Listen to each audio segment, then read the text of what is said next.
Treasure Island. Chapter 3. The Black Spot.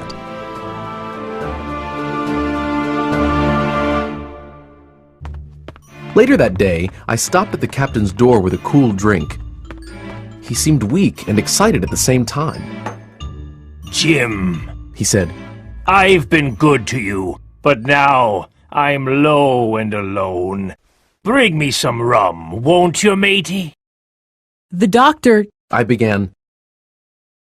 He cursed the doctor. "Doctors are all swabs, only fit to clean a ship," he said. "What does the doctor know? I've been in places hot as a furnace, with mates fallen sick with yellow fever, and I lived on rum, I tell you. If I can't have some rum now, I'll die, and my death will be your fault, Jim." He cursed some more and then began to plead. "Look how my fingers are shaking. I haven't had a drop to drink today. The doctor himself said one glass wouldn't hurt me. I'll give you a gold coin for a drink, Jim." He was growing far too excited and loud, and my father needed peace and quiet. And the doctor had said one drink wouldn't hurt. Finally, I said, I don't want your money. Accept what you owe my father. I'll get you one glass and no more. When I brought it, he seized it greedily and drank. "Aye," he said. "That's better. How long must I lie here?" A week, at least. I replied. "Thunder!" The captain cried loudly. "I can't do that. They'll find out where I am and give me the black spot. I must get away." He rose from the pillow with great difficulty, holding on to my shoulder with a grip that almost made me cry out. Then he paused, sat up in bed, and said, "Help me up." But before I could, he fell back on his pillow. "You saw that seafaring man today?"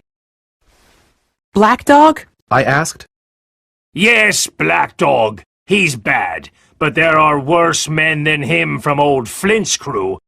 They're after my sea chest boy, and if I can't get away..." The old man coughed. Captain? I said, "You get on a horse and ride to that doctor and tell him to have them all arrested. All of them! All that's left of old Flint's crew." The captain closed his eyes, but kept speaking. "I was Flint's first mate, and I'm the only one who knows the secret place. Flint told me when he was dying. But don't get the doctor unless Flint's old crew puts the black spot on me, or if you see Black Dog again, or a seafaring man with one leg, him above all." But what's the black spot? I asked. "It's a judgment, Jim. An evil summons to my own death." I gave him some medicine, and he fell into a deep sleep. As it happened, my father died quite suddenly that evening. Our grief, the visits from the neighbors, the funeral arrangements, and the work at the inn kept me too busy to worry about the captain for a few days. He came downstairs to eat his meals as usual, but he drank more rum than he had before. He seemed shut up in his own thoughts, never talking to me or any of the other guests. Then, one frosty afternoon, as I stood at the door, full of sad thoughts, I noticed a blind man outside. He tapped his way down the road using a long stick for a cane. He wore a green cloth over his eyes and a huge, tattered sea cloak with a hood that made him appear deformed. I never saw a more dreadful-looking figure. He stopped and, addressing the air, said, "Will any kind friend inform a poor blind man where he is?" You are at the Admiral Benbow Inn, I said.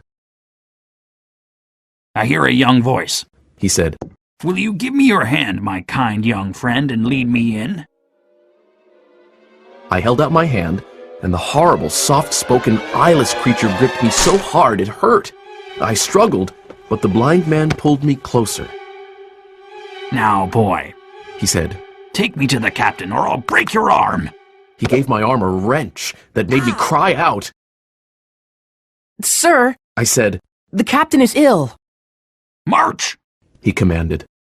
The blind man held me tight, and I never heard a voice more cruel, cold, and ugly.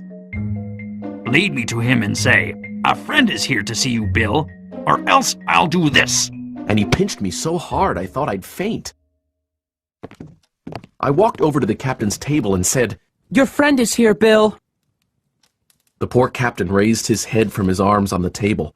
The drunkenness went out of his eyes, and he stared at me, sober. He looked mortally sick. Time for business, The blind man said. Boy, take his wrist and bring it near to me. I took the captain's wrist, and he didn't resist. I brought his hand toward the blind man, and then saw something pass from the blind man's hand into the captain's palm. And now that's done. The blind man said. He let go of me, and with incredible nimbleness skipped out of the inn. He went out to the road, his stick tapping into the distance. The captain looked sharply into his palm. 10 o'clock. He cried. 6 hours. He sprang to his feet, but then staggered backward, putting his hand to his throat.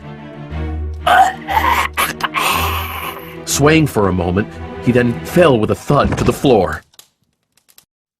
I ran to him at once. Mother! I cried, Help us! Mother! but it was too late. The captain was dead. I burst into tears.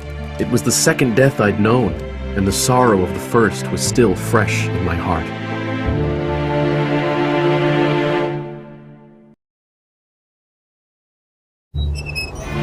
Early one frosty January morning, the captain walked to the beach with his cutlass, the sword he always kept by his side, swinging under his old blue coat. He carried his brass telescope under his arm.